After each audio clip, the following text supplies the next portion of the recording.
On the occasion of world hypertension day మనతో ఉన్నారు doctor K Pradeep గారు. Doctor గారు, హై బీపీ అన్నది మన కిడ్నీలకి చాలా సైలెంట్ గా వాటిని దెబ్బతీస్తుందంటారా? ఈ వరల్డ్ హైపర్ టెన్షన్ డే సందర్భంగా బీపీ కిడ్నీలపై ఎలా ప్రభావం చూపుతుందో తెలుసుకుందాం. అధిక రక్తపోటు కిడ్నీలోని చిన్న చిన్న రక్తనాళాలను నెమ్మదిగా దెబ్బతీసి లక్షణాలు లేకుండానే కిడ్నీ యొక్క పనితీరుని తగ్గిస్తుందండి. డాక్టర్ గారు, బీపీ నియంత్రణలో లేకపోతే శాశ్వత కిడ్నీ ఫెయిల్యూర్ వచ్చే ప్రమాదం ఉందంటారా?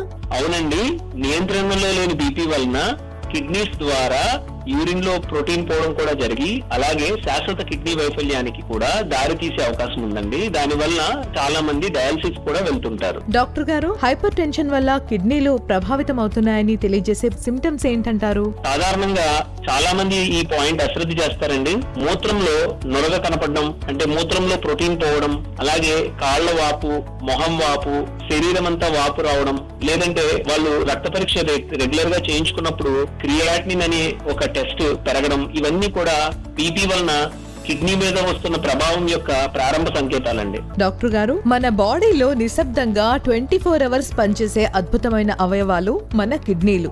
రక్తంలో ఉన్న వ్యర్థాలను బయటకు పంపించి శరీరంలో నీటి సమతుల్యతను కాపాడడం వరకు ఎన్నో బాధ్యతలు ఇవే తీసుకుంటాయి. సో ఈ బీపీ ఉన్న వాళ్ళకి ఇమ్మీడియట్ గా ఖచ్చితంగా కొన్ని టెస్టులు చేయించుకోవాలి.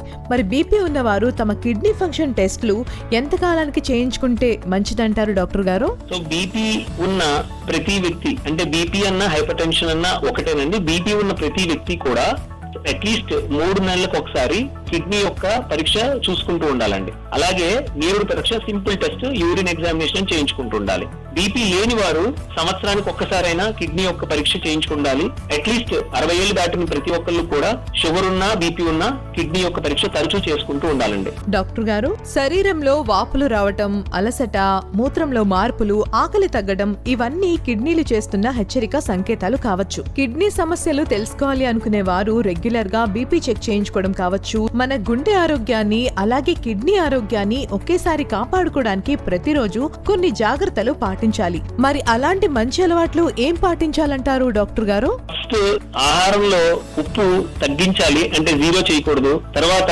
వ్యాయామం రోజు కూడా ఒక 30 నిమిషాల నుంచి 40 నిమిషాలు చేయాలండి. అలాగే స్మోకింగ్ చేస్తుంటే ఇమీడియట్ గా స్మోకింగ్ ఆపేయాలి. అలాగే ఒకవేళ బీపీ కనుక ఉంటే కంపల్సరీ మందులు క్రమంగా వాడి బీపీ కంట్రోల్లో ఉందా లేదా, ఆ టార్గెట్ రీచ్ అవుతున్నామా లేదా అనేది డాక్టర్ కి తరచుగా చూపించుకుంటూ రెగ్యులర్ గా కంట్రోల్లో చూసుకుంటే కిడ్నీస్ మీద, హార్ట్ మీద ప్రభావం రాకుండా ఉంటాయి. డాక్టర్ గారు, బీపీ నియంత్రణలో లేకపోతే శాశ్వత కిడ్నీ ఫెయిల్యూర్ వచ్చే ప్రమాదం ఉందంటారా?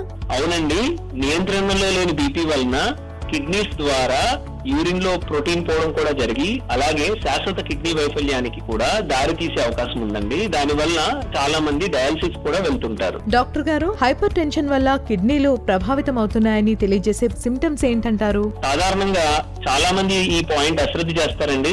మూత్రంలో నురగ కనపడడం, అంటే మూత్రంలో ప్రోటీన్ పోవడం, అలాగే కాళ్ల వాపు, మొహం వాపు, శరీరం అంతా వాపు రావడం, లేదంటే వాళ్ళు రక్త పరీక్ష రెగ్యులర్ గా చేయించుకున్నప్పుడు క్రియాటినిన్ అనే ఒక టెస్ట్ పెరగడం, ఇవన్నీ కూడా బీపీ వలన కిడ్నీ మీద వస్తున్న ప్రభావం యొక్క ప్రారంభ సంకేతాలండి. డాక్టర్ గారు, మన బాడీలో నిశ్శబ్దంగా 24 అవర్స్ పనిచేసే అద్భుతమైన అవయవాలు మన కిడ్నీలు. రక్తంలో ఉన్న వ్యర్థాలను బయటకు పంపించి శరీరంలో నీటి సమతుల్యతను కాపాడడం వరకు ఎన్నో బాధ్యతలు ఇవే తీసుకుంటాయి. సో ఈ బీపీ ఉన్న వాళ్ళకి ఇమ్మీడియట్ గా ఖచ్చితంగా కొన్ని టెస్టులు చేయించుకోవాలి. మరి బీపీ ఉన్నవారు తమ కిడ్నీ ఫంక్షన్ టెస్టులు ఎంత కాలానికి చేయించుకుంటే మంచిదంటారు డాక్టర్ గారు? సో బీపీ ఉన్న ప్రతి వ్యక్తి, అంటే బీపీ అన్న హైపర్ టెన్షన్ అన్న ఒకటేనండి. బీపీ ఉన్న ప్రతి వ్యక్తి కూడా అట్లీస్ట్ 3 నెలలకు ఒకసారి కిడ్నీ యొక్క పరీక్ష చూసుకుంటూ ఉండాలండి. అలాగే నీరుడు పరీక్ష, సింపుల్ టెస్ట్, యూరిన్ ఎగ్జామినేషన్ చేయించుకుంటూ ఉండాలి. బీపీ లేని వారు సంవత్సరానికి ఒక్కసారైనా కిడ్నీ యొక్క పరీక్ష చేయించుకుండాలి.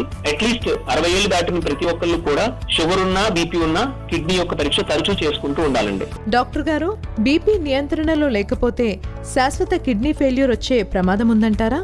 అవునండి, నియంత్రణలో లేని బీపీ వలన కిడ్నీస్ ద్వారా యూరిన్ లో ప్రోటీన్ పోవడం కూడా జరిగి అలాగే శాశ్వత కిడ్నీ వైఫల్యానికి కూడా దారి తీసే అవకాశం ఉందండి. దాని వల్ల చాలా మంది డయాలసిస్ కూడా వెళ్తుంటారు. డాక్టర్ గారు, హైపర్ టెన్షన్ డే రోజున ప్రతి ఒక్కరికి మీరిస్తున్న మెసేజ్ ఏంటి?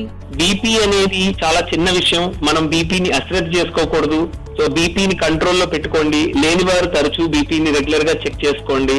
ఒకవేళ బీపీ ఉన్న వాళ్ళు టాబ్లెట్స్ కరెక్ట్ గా వాడండి. Thank you doctor. ఆరోగ్యమైన భారతదేశం కోసం ప్రజల్లో అవగాహన కల్పించే ఒక చిన్న ప్రయత్నం.